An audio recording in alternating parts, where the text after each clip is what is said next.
we saw it as a bit of an opportunity to talk about how COVID-19 relates to our second episode, The Black Swan, which we released around the week that it really started kicking off in most people's collective conscience. So. Yeah, this is now I'm sure we're going to step on some grenades again, and because we'll get some excellent explanations or definitions wrong, but we're going to have a crack anyway. So, and we thought it was also an opportunity for us to do some of our own digging into, and I was shocked, to be honest, Lockie, when I started looking at just some of the figures from some more reputable sources. It's a lot scarier than I had originally anticipated. And to be honest, I'll put myself in the crowd that, didn't pay it much regard before I did that. Possibly 10 times, 15 times more lethal than the normal flu. Possibly 2.5 to 5 times the spread rate is numbers that they're talking. The viral shedding, which is like how long people are contagious for and can be sending off contagious material and, saliva, touching things, whatever, other matter, upper end of potentially 30 days. Again, this is all just preliminary data at the moment, so might shift, but this is kind of where people are thinking at the moment, and we've had a little bit of time to look at it now. And very long incubation period, 2 to 14 days. So it's got all the long tails for unpredictability here. In terms of that growth, Lockie, it took 1.5 months to get to 25,000 cases. It took one more week to get to 75,000 cases. One more week after that, 221,000 cases. And this was a couple of days ago, but there was 30,000 cases just in one day. Yeah. So it's growing exponentially. What's sort of happened is the word black swan has been thrown around a lot. If you do a Google, there's a lot of talking about whether it is or it isn't. But I think that the meaning of it has been lost a little because politicians are using it to say, it's a black swan. It could never have been predicted, so we're off the hook. Mm. Whereas the way that Nassim talks about this stuff is, well, how prepared were you for an extreme event?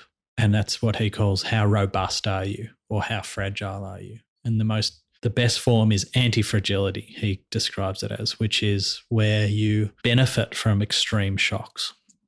So he would scale you against how ready you are for something like this. So how connected is your system? How much redundancy do you have?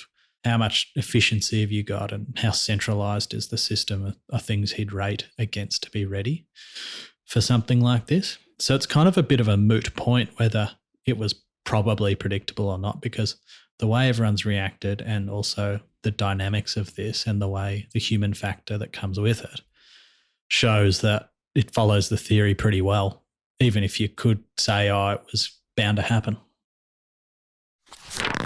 I think this is a big driver of panic buying that people aren't talking about, is that the fact that it only takes, if for the last 5 years toilet paper sales have been between 50 and 70 rolls and the worst day's been 78, or that you can create a normal distribution around that and order in a very efficient way the exact amount of toilet paper, say, for the worst day you've had in the last 5 years.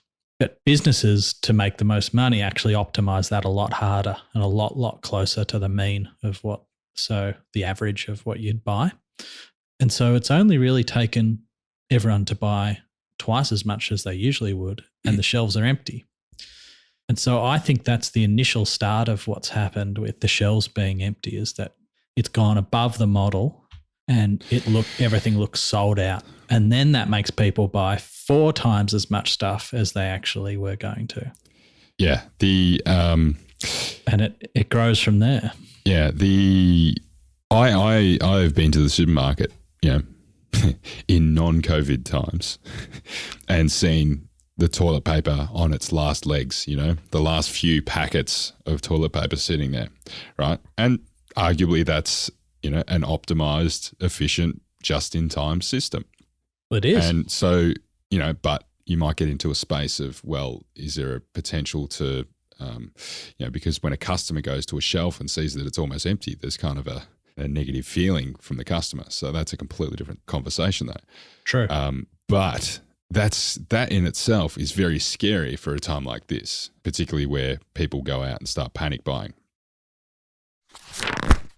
If you build the Fukushima nuclear plant within the range outside of a 1,000-year flood, but you get a 10,000-year flood, you have a nuclear meltdown.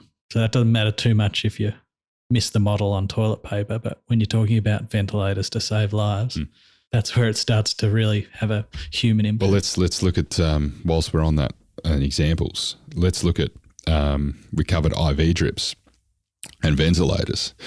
Let's look at the existing systems that are in place. So this is almost like on-flow damage as a result of. So life or death must have drugs for people. So there's a lot of drugs in the world that literally are life or death for some people. Those particular drugs are already in short supply globally.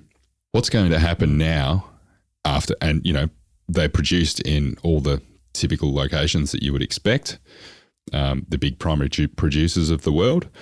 What happens when those industries, those supply chains completely shut down, like what we're seeing now?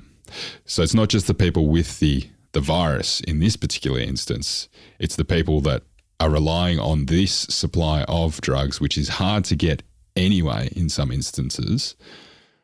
How are they going to go? I am certainly not one to point solutions, but I think it's interesting for people to consider.